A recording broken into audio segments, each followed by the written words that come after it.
الرحیم السلام علیکم ورحمۃ اللہ وبرکاتہ۔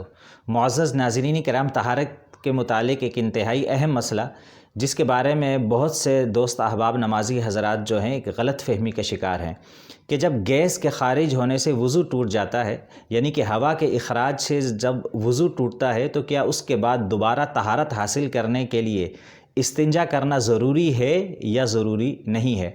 تو ہمارے بہت سے دوست اور عوام میں یہ معروف ہے کہ گیس کے اخراج کی وجہ سے یا ہوا کے خارج ہونے کی وجہ سے وضو ٹوٹ جائے تو دوبارہ طہارت حاصل کرنے کے لیے بہت سارے دوست جو ہیں وہ استنجا کرنے کو ضروری اور لازمی سمجھتے ہیں۔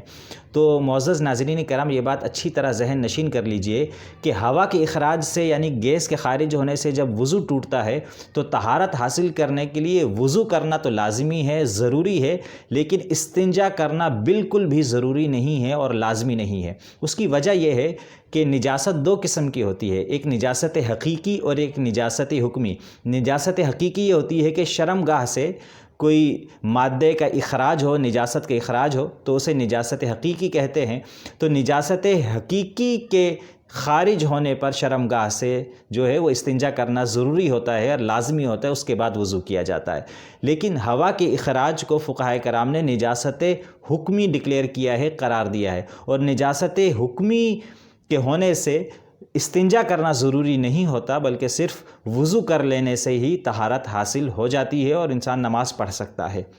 اور یہ بات ذہن نشین کر لیں کہ ہوا کے اخراج سے اور گیس کے خارج ہونے کے بعد استنجا کرنے کو جو ہے اچھا عمل نہیں سمجھا گیا ہے، فقہائے کرام نے یہی بات بیان کی ہے۔